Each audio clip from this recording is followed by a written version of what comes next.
This week on Go With The Flow with Jaden Go, we're going to be talking about an update on Megan Thee Stallion's stay on Broadway, why I love Halle Berry's Catwoman, and elevator beef.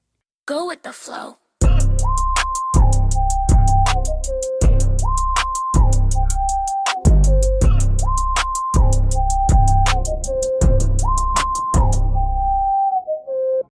Hello, everyone, and welcome back to Go With The Flow with Jaden Go. I am your host, Jaden Go, and this week I'm updating y'all on the story I said last week about Megan Thee Stallion's stay on Broadway.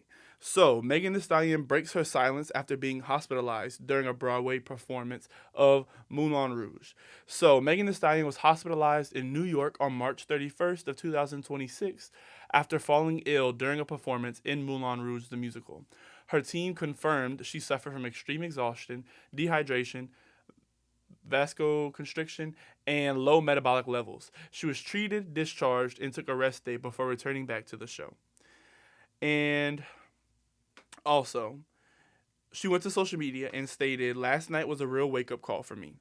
I've been pushing myself past my limits lately, running on empty, and my body finally said enough. It honestly scared me. I thought I was going to faint on stage. I really tried to push through my performance, but I just couldn't. Hotties, I want to be real with y'all because you mean everything to me and I hate letting y'all down. I just need one rest day to reset and take care of myself the way I should have been. I'll be right back on stage Thursday, stronger, clearer, and ready to give you 100% the way you deserve. Thank you for always riding with me and loving me through everything." So, this is my take on it. I just have to say I called it. Don't get me wrong. I love Megan Thee Stallion. I love her so much. Literally listened to her this morning on the way to school, but I told y'all this was gonna happen last week when I talked about Megan Thee Stallion. Also, y'all might be getting last week's podcast and this week's podcast in the same week. Spring break happened last week, and y'all know I like to get down and I be outside. So I didn't get to edit it. I have it recorded. The date on that one was probably 2 weeks ago. Sorry, but it is what it is. My birthday was last week, and I had spring break, and I have to go out. I apologize. Um, if y'all don't like it, can't help you. But so on the podcast previous to this one, I talked about Megan Thee Stallion joining the Broadway cast and why I don't really agree because I feel like she's taking away from another actor's job or chance to be on stage like that, on a big stage like that on Broadway. And I said, like, it's hard work. It's not easy. And regardless if you have the talent to do it, talent's not enough. You have to be able to stay under a hot stage light for hours and hours at a time and sing like the entire time while also dancing, while also keeping your breath there so you can perform and say the lines you're supposed to while also remembering choreography and blocking, and it's just a lot. And I'm not saying Megan Thee Stallion can't do it. I am just saying she hasn't shown the amount of effort and work I've seen it takes to do it. Am I her superior or her mother? No. So I really can't see what she does anyway. Actually, her mother passed away. R.I.P. Megan Thee Stallion's mom. But I can't tell you what she's done behind closed doors. So I could be wrong, but she has never publicly said that she's trained in any way to do any theater production. She has had no vocal training, no dancing other than twerking. Which, don't get me wrong, she could throw it. I've seen it. I watch the BET Awards every year, and I seen her in concert last year. She could throw something, right? But can she cut a rug? No, I don't think she can. But I have seen some more clips, and I can give her the energy's there, the effort's there. I see that she's trying. But I also stand on what I said last week that I don't believe a mainstream rapper who's already hit her success should be able to revert back to other careers and film. It's almost like, I mean, it's almost like a doctor just becoming a dentist just because he has done 8 years of schooling. It doesn't mean he's done 8 years of the schooling necessary to be a dentist. It just doesn't work. Like Megan Thee Stallion, I'm sure has put the time in to perfect her craft of rapping, to perfect her cadence, her lyricisms, all that. I'm sure it took a lot of time, but that time isn't interchangeable. If that makes sense. Like yes, if for example, if you only can sing, if you can't dance at all, and you spend 10 years learning how to sing, I applaud you for learning 10 years of learning how to sing, but that's it. Then just become a singer. To be a Broadway theater performer, You have to be a dancer, a singer, an actor, all of that at the same exact time. And I think that's a whole nother set of training that takes a whole bunch more work than anything else. I've seen it multiple times. It's not easy at all. Like, I've been in the gym for 3 months now. I watch what I eat. I don't eat really crazy. I'm telling you now, and I have some stamina. I can run a mile quick, fast, and in a hurry, and I won't be that out of breath. But I can say, I still don't think I could do an entire full out show like that with, especially Moulin Rouge, where I feel like there's heavy choreography. Um, but basically, that's what they said. The doctors identified the problem as extreme exhaustion. Not surprised. Dehydration. Not surprised. She doesn't drink though, so I'm not gonna blame it on like, oh, she drinks, she goes out. I don't really know because I'm pretty sure Megan Thee Stallion doesn't drink. And I'm pretty sure she said that before. But still, the exhaustion makes sense. You're not prepared for this, babe. Don't get me wrong. You could perform. You could throw it in a circle. You could rap nonstop without being out of breath. I've seen it in person. I've seen it myself at one of your concerts. But that's in intervals of like 7 to 8 minutes at a time or 3 to 4 minutes at a time. I don't believe someone who's used to doing that could just jump into a 2 hour show and do that all the way through. Even if you're not in every scene, I don't believe anybody could do it for 30 minutes at a time consecutively. It isn't easy. Even me, I'm I don't want to say I'm well versed, but I've done shows since my first show I've ever done. I was 8. I've done I don't even know how many shows I've done since. I've performed a whole bunch. I don't think I have what it takes, or nowhere near what it takes to be on Broadway. So why Megan Thee Stallion thinks that she has what it takes, I don't know. But I do still believe she only was casted due to it being a wow factor for ticket buyers. I do believe. I have the article pulled up. I'm going through it. She was also rushed mid performance, so it wasn't even through the entire performance. It was in the middle. Um, and they said on Tuesday morning she was transported to a local hospital and went through the evaluation that came up with the extreme exhaustion and low metabolic levels and stuff like that. And I'm reading the article as we go because I took notes.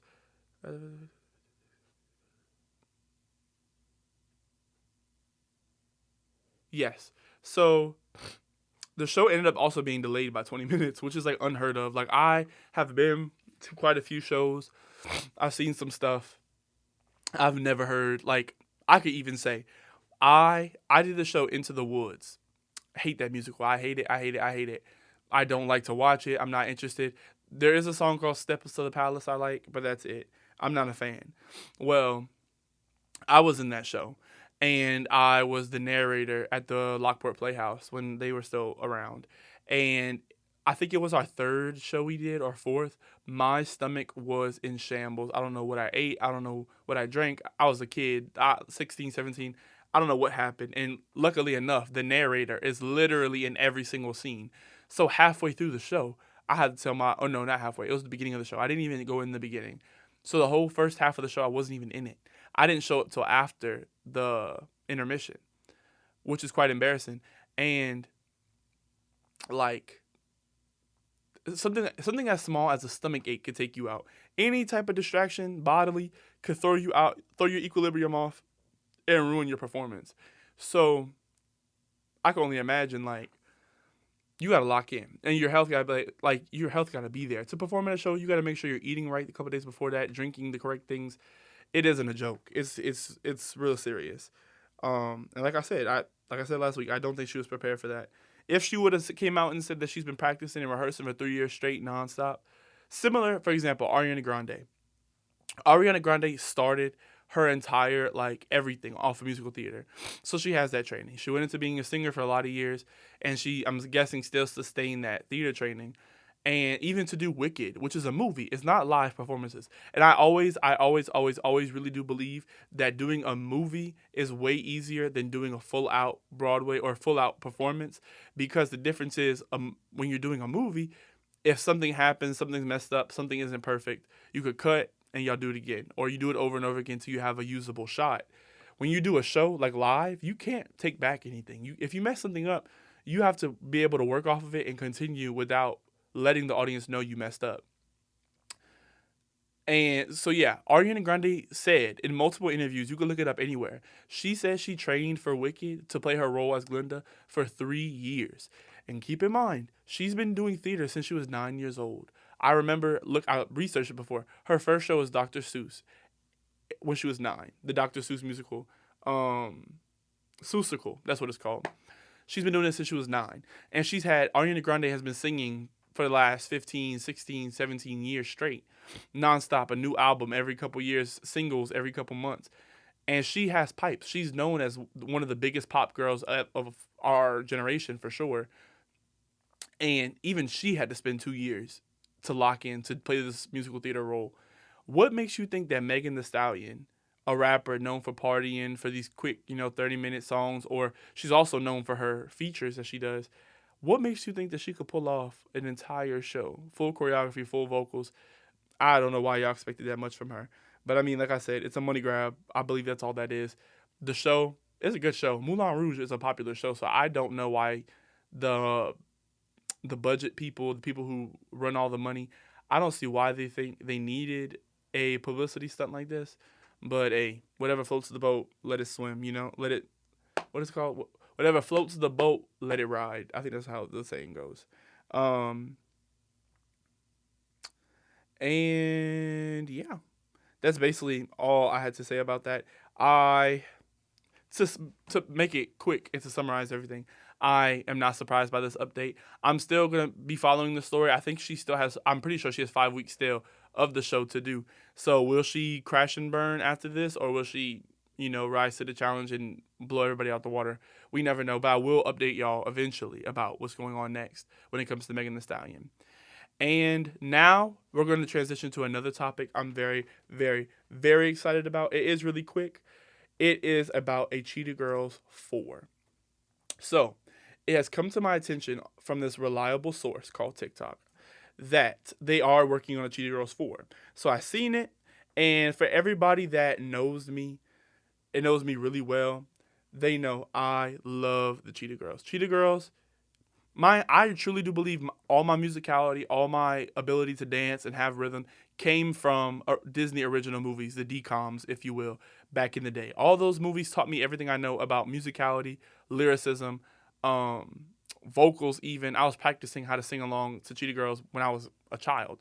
And my mom can attest to that. I even had a Hannah Montana birthday party when I was like 6 or 7. I love music. I love it. And I think I learned my love of music through Disney. Well, my absolute favorite, 100% favorite, no one could compare or touch it. Cheetah Girls 1 and 2. I also like 3. I love the Cheetah Girls. For the people who don't know who the Cheetah Girls are, it is a old Disney Channel original movie that surrounds 4 girls living in New York City who are trying to make it big as a girl group called the Cheetah Girls. There are 4 members. There's Aqua, Galleria, Chuchi, and Dorinda. And they're all different ethnicities, so the diversity is there. They all have vocals. They can dance. The songs are great. Songs are good. And also, they have Raven Simone in there. Fun fact, Raven Simone, I have a list of celebrities I would like to meet. Raven Simone is number 1, because also her television show, That's So Raven, also raised me. Ask my mama if you don't believe me. To this day, I quote that show word for word. I also got whooped one time when I was younger because I acted like I had visions like Raven. My grandmother didn't like that, so she did whoop me because I was acting kind of crazy. But anyways, back to Cheetah Girls 4. Cheetah Girls 4 is reportedly in pre-production as of early 2026, according to the listing in the Production Weekly.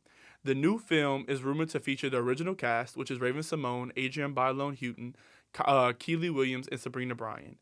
Also, I can break down the characters. Raven Simone plays Galleria, who's kind of the leader of the group, and she's also the writer for everybody. Adrienne Bailon plays Chuchi, and she's Raven Simone's best friend in the movie, and she's kind of like the lead vocalist. She could do the riffs and runs, and also her tone is very unique. Keely Williams, what does she provide? I really don't know. She's kind of swaggy. In the movie, she's from Texas. Also, fun fact. Sorry for all these fun facts. I found out through multiple different interviews that Solange Knowles, Beyonce's younger sister, was supposedly supposed to play Aqua, who's one of the 4 original cast members of Cheetah Girls, but for some reason she didn't, which is crazy to me. What would the movie have been with her instead of Keely Williams? I don't know. But Keely Williams plays Aqua, and I guess she brings this kind of swag, tenacity thing going on. She doesn't really provide much. And then the last character is Sabrina Bryan. Her name in the I'm sorry, y'all. I had two monsters before I recorded this today. Sabrina Bryan plays Dorinda. Dorinda is the dancer of the group. Um, I mean, she can bust a move. She could cut a rug real bad. Well, supposedly all four of them are reuniting to mentor a new generation of talent in Africa, with apparently filming being done in Cape Town. My opinions on that. I'm nervous. just to put it out there, I'm very, very nervous because I am a so there's this big controversy going around with people debating if remakes should be remade or if they should be left alone because classics are classics and should remain classics. I am very, very, very torn. I believe there is a way to create a remake of something. Do I believe it should be a carbon copy of the original? No. Do I believe that it should honor the original in some style, fashion ways? Yes, I agree. One example of a remake that I like is the Charmed remake. The Charmed remake came out earlier. It's in 2020, I think, or 2019, something like that. And so there's an original Charmed from the 90s, and it's three sister witches who fight demons, so on and so forth. And there also is a remake of it called Charmed also that came out in 2020, 2019, something like that. My biggest complaint about that show, I truly do believe the writers of the new show didn't watch the old one. The energy wasn't there, the chemistry wasn't there, the fashion wasn't there. What makes these shows so iconic back in the day is that they're doing things that are pushing the limit of what's going on. Most shows back in the day, women are like, especially women that are like surrounded by violence or like are protectors or heroes, they're usually like fully clothed or they have, you know, they're not cute. They're not very fashionista almost. If you watch Charmed, a lot of these girls are wearing things you would see on a Bratz doll. And they're fighting demons. Like for every episode, there's a demon or some type of monster or a big bad of the week that are fighting these sisters. Cool. None of the ideas, the style, and the only homage to the show is that it's three witches that are sisters, and the show's called Charmed. That's the only similarity. I could understand someone's mindset saying, "Oh, it should be different," but I don't like it. It just the energy isn't there, and I think that's the biggest thing. There's a newer remake that was supposed to come out that got scrapped. Buffy the Vampire Slayer. I'm a huge fan of Buffy the Vampire Slayer. I will be talking about that for an entire episode coming soon. Um, but they had a new one coming out called Buffy the New Sunnydale. I believe it was called. Well, apparently it got scrapped by Hulu. Hulu also picked it up. They scrapped it for some reason. And I believe that they're reading the room. They're doing what they should have did for Charmed. If it's not giving the same energy and it's not giving what the fans would want, don't do it. You're wasting your time and your money. So I do think they have to be very, very careful when it comes to this. Also, careful for me because I would hate to have a reason to not like one of these people. I already don't really like Keely Williams because she's very messy, very controversial. But I love Raven Simone so much. And I know she doesn't know I exist, but I'm such a fan. And I'm just excited. And I want it to be really good. I want to enjoy it. I want my kids to watch this if I ever have any. Because I don't know. Because I'm really excited to be a rich gay uncle. But I might have a kid. Who knows? I might get stuck with one. And I can't be a deadbeat like my daddy. So I got to step up. So if I do get stuck with a kid, I want to be able to show them this movie for them to enjoy it. So they can have a love for it like I did. The director is Billy Woodruff. He directed Cheetah Girls 2. I love Cheetah Girls 2. Cheetah Girls 2, they go to Barcelona basically to compete in this big singing competition. It's phenomenal. The entire soundtrack, not a single skip. Not a single skip on the first one. The movie 3 is kind of controversial because Raven Simone isn't in it and she is my favorite. But the music still holds true. And honestly, out of all the Disney DComs, there isn't many that have or that are a trilogy or have a sequel. They don't have many. There's quite a few. The only ones I can say, and I'm a DCOM fanatic. I can name them all. I've watched them all. I can say the only good movies that have a strong enough first initial movie and have a very strong sequel are Cheetah Girls, Twitches, Camp Rock.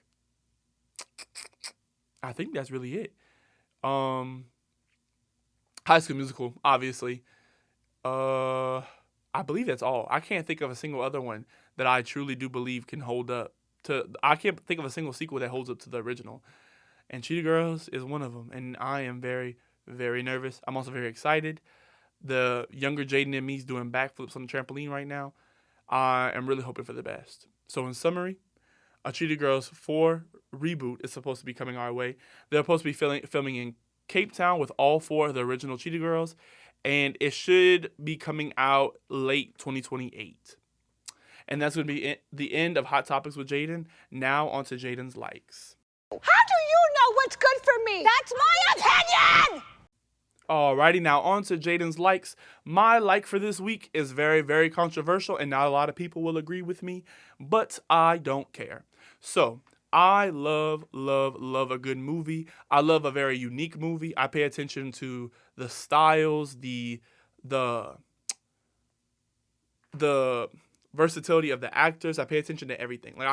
I'm a very big movie buff. I pay attention to details. I look at the outfits. I look at the costumes. I look at the sets design. I look at all of that. I pay attention to it all. So I do believe I have a good eye for a good movie. I love a very good plot. I love a romance. I also love a good action. I love some horror. I love it all. So this next movie, I can give my reasons why I like it. Please give me a second, because I said this out loud around a lot of DC fans, DC Comics. I said it around them, and they basically lit me up like I was in the witch trials. So this is my hot topic. Catwoman with Halle Berry is a phenomenal movie. This is why I think so. One, there's no Catwoman. The only Catwoman you have references to before Halle Berry are Eartha Kitt and the woman that played her in the Batman 1 and 2, I believe it is. I haven't watched them. I'm not a Batman fan. I'm a Superman fan all the way. Superman trumps Batman I don't want to say Trump. Superman squashes Batman in every scenario. I don't care what you say. But anyways, not a fan of Batman, so I never watched those movies, but I have seen the references, and I have compared Catwoman's over the years, because Catwoman is a favorite character of mine in DC Comics. Well, so a lot of people don't like that movie for multiple different reasons. I can tell you, I think all the hate isn't warranted. One, I believe a lot of the hate comes from men just don't want to see a woman succeed. And it's very obvious, and I hate that for y'all. So, I'm gonna read y'all a summary of Catwoman, the 2004 Catwoman with Halle Berry, and just tell me what y'all think. Or actually, I don't care what y'all think, because I love it. Also, the movie did horrible. Like, it's at 8% on Rotten Tomatoes. It's a 3.5 on IMDb. Why are these critics so misogynistic? I don't understand why y'all don't like it. I think it's a phenomenal movie. Yes, the scripting is kind of questionable sometimes, but it's nice. Like, what movie do y'all know or enjoy that isn't unique in some way? Yes, and also a lot of the old shows, the scripting is odd because, our language evolves like most people would understand. We don't talk the same as we do in 2004. I was 1. I didn't even speak yet in 2004. But I can say the movie is also, one, diversity is important. I can't even remember a young black superhero when I was younger, much less a young black woman who played a superhero. One thing I really like is the style of the movie, the outfits, the costumes, to all 10s across the board. Every single outfit you watch in that movie is good. She even goes through a haircut halfway through. She has long hair in the beginning, and then she cuts it short and has a little pixie towards the end. Phenomenal. And also, y'all don't give Halle Berry her flowers enough, because she also played Storm in all the X-Men movies. I love the X-Men movies, and I love Storm. Halle Berry can't do any wrong in my eyes. She's number 12 on my list of actors I would like, or famous people I would like to meet. So I'm going to read the summary of Catwoman 2004. So this is it. Shy, sensitive artist Patience Phillips can't seem to stop apologizing for her own existence. She works as a graphic designer for Halle Beauty, a mammoth cosmetics company on the verge of releasing a revolutionary anti-aging product. When Patience inadvertently happens upon a dark secret her employer is hiding, she finds herself in the middle of a corporate conspiracy. Spoiler, they kill her. I'm a spoiler, I don't care. I'm gonna spoil it a little bit. I'm not gonna tell you how the whole movie goes, but basically, Patience Phillips is this very calm, very timid, very quiet woman who works for this graphic design thing. At this, she works. It's not even graphic design because you never see her. You never see her design anything. It's mostly marketing she does. But anyway, just for the sake of the movie, she's a graphic designer, whatever. She's very cute. All the outfits. If you like the old 2000s looks of like That's So Raven or Hilary Duff, like the cute tank tops, the weird colors, watch Catwoman. You'll enjoy it.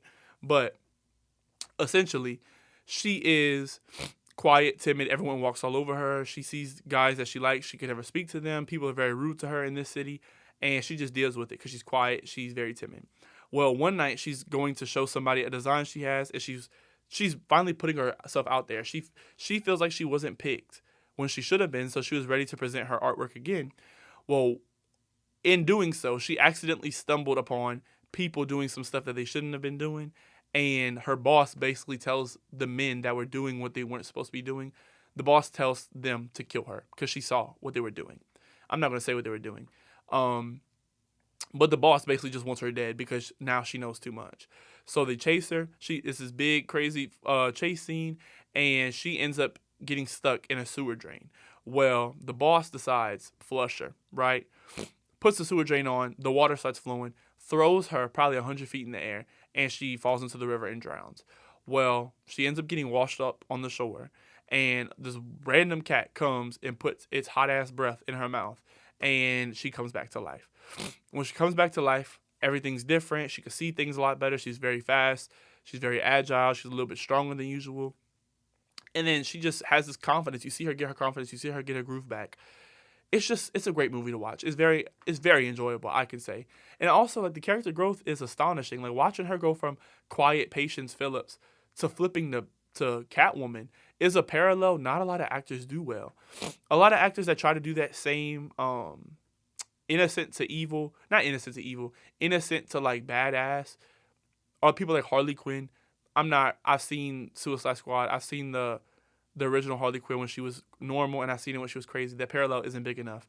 There's no big movies where the alter ego is just as prominent as the original. And Patience Phillips was a phenomenal. I felt like I watched two different characters. She did such a good job switching between each. Sorry about the sniffles. I've been around cats all day, and I'm allergic. So, also, Halle Berry did a very, very, very phenomenal job at like becoming the character. Her entire if you like acting and you want to understand what being method is and to really dive deep into a character, watch this movie because Halle Berry's physicality in this movie is phenomenal. The way she walks, the way she talks, the way she carries herself, the way she holds her shoulders, it completely changes when she becomes Catwoman, and it's very impressive. Like, to watch someone literally walk and talk a certain way and to flip the script in a scene, it's astonishing. And I think it's something that needs to be studied because a lot of actors don't do those things anymore. A lot of the things that are coming out now are either 0 to 100 or 0 to 1. It's never 0 to 50, then a calm, passover. So I think that's also something very important. And also, she's very committed to being camp. Like, she's very fine with the crazy Also, the costume is cute. I don't care what nobody says. She has two different costumes in the movie. Costumes are cute. I don't care if it's not really useful in a fight. It's a movie. That's also something a lot of people say. They say in a real world scenario, she would die.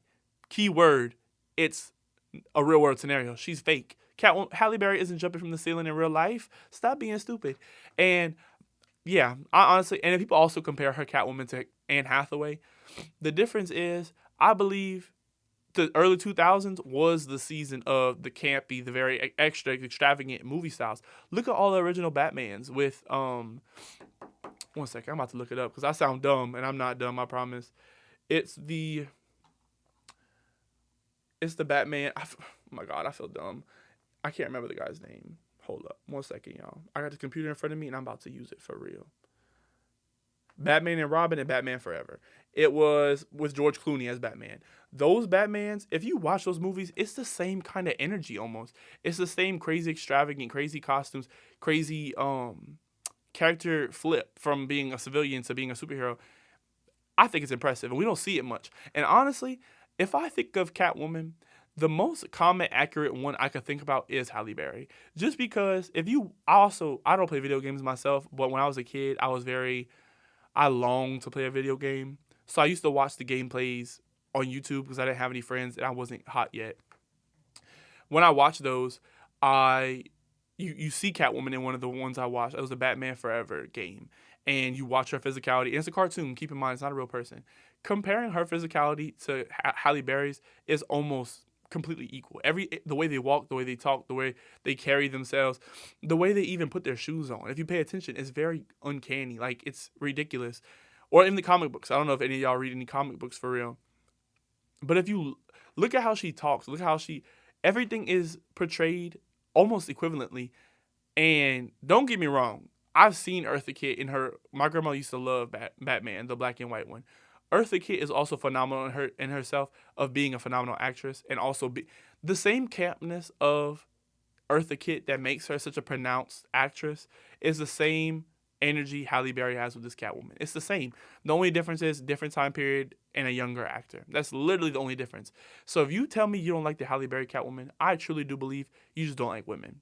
Because that ultra femininity while also being super strong and super badass, it upsets some of you misogynistic men. And I don't like that. And yes, I'm stuttering, but I mean what I say. And that's going to be the end of Jaden's likes. Now we're on to Jaden's hates. You need to leave. Now on Jaden's hates.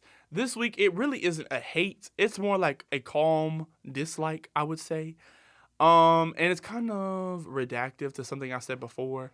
So, I've talked about this girl group Cat's Eye before. Cat's Eye is made up of 6 members. It's made up of it's an all-girl group, an international all-girl group, being created from a television show called Pop Star Cat's Eye on Netflix.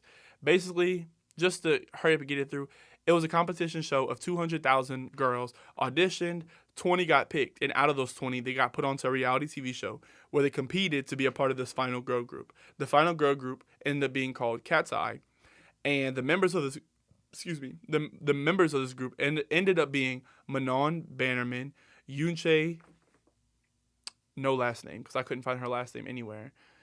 I think it's Jong. That's true. I lied to you. It's Yunche Jong, Daniela Avanzini, Sophia Lofetza, and Laura Raj. These 6 girls make up Cat's Eye. And it's a newer girl group. They came out in 2024 when they debuted. And I was a fan at first because back up a little bit. I love a girl group personally. I love a girl group. I've always loved a girl group. I've loved girl groups ever since Destiny's Child, all the way to Fifth Harmony, Little Mix, Girl Set. What's another one I love? My current favorite is Flo. Everyone knows that I bump Flo all day, every day. Love Flo so much. Love y'all down. Shout out to Flo. But right now we're in a girl group we're not in a crisis anymore. 2-3 years ago, we were in a girl group crisis. We had no good girl groups. We had no hot music videos coming out, no good anthems. And now we have a lot. We have a girl group named Say Now. We have a girl group named Flo. We have a girl group named Siren that I've seen recently that's pretty good. But then we also have Cat's Eye. My biggest complaint with Cat's Eye is I don't believe these people care about the music. It doesn't feel like it. All their music sounds like TikTok sounds. And I was a fan at first because some people they live off of the TikTok sound movement. Like, who's somebody that has a lot of TikTok sounds? Not really. I can't think of anybody else off my head. But every single song sounds like it's made for a TikTok trend. And I mean, it's not a problem. If you really enjoy that type of stuff, I get it. But I am losing my enjoyment because I feel like also all these girls look completely different. Which I feel like it should make it easier for a more diverse image, I guess. I don't know, that's the word. Individuality, that's the word. I feel like every single girl looks entirely different. So that individuality would be easier to establish. But it's really not. For girl groups like Flo, these are all 3 black women. So I feel like it's harder to be an individual and to pronounce yourself as yourself because you also have some women who are fit in the same demographics as you. These 6 women of Cat's Eye, now 5, we're going to get into that in a second, all look completely different. All have different aesthetics, all have different looks. But in a lot of songs, you can't tell who's singing. You can't tell who's talking in most interviews if you're not looking at them directly. and nobody's doing anything new. Like everybody's giving the same energy all the time. And I sound very counterintuitive because I said before I love a girl group that is very unified and it seems like they actually enjoy each other. These girls seem like they do, but the thing is also they don't seem like, I feel like I'm watching just six robots perform. They're phenomenal dancers. I've seen them sing. I don't think they're that strong vocally except for about Lara Raj. Lara Raj has proven multiple times on her own social media that she has pipes. But the rest of them can't really sing that well live. They're dancers, though. I can tell you that. I've watched all of Pop Star Academy. These girls can break a move, cut a rug, all that. But I can say I'm not really a fan of the lack of individuality. And I've been seeing a lot of the same stuff through all of their music videos. It's always the same. It's always unique dance moves, but it's all very TikTok, worthy dances. It's all very TikTok worthy songs, and it's not very interesting anymore. And it's becoming repetitive. And I don't want to say I'm not a fan, because I am listening to their new single Pinky Up. But if you want to listen to it, it's called Pinky Up by Cat's Eye, and it really sounds like their song Gnarly that they released last year. Don't get me wrong, if this is a part of their era where they're still building their fan base and so on and so forth, I respect it and I'm here to listen and look out for it. But I can say right now, comparing them to a lot of other girl groups, they're not on top. And what's also funny is they have two giant record labels backing them. They have Hybe and Geffen Records that are two giant record labels merging to release them. So you would think like the budget would be crazy, that these girls would be so fleshed out and so on and so forth. But they're not. They're good on their own, but if you compare them to girl groups like Say Now, Flow, Siren, what's another girl group that's out right now? I feel like I'm blanking. Girl Set. There's quite a few. If you compare them to these groups, they're not surviving. Trousdale, that girl group, you can't, like, they're not winning, none of them. And it's crazy because all these other people have smaller record labels, smaller record deals. They're not doing the same thing. And I find it kind of crazy. And it doesn't make much sense. But, what do I know? I don't really know much. And, yeah, that's going to be the end of Jaden Hates. Questions with Jaden.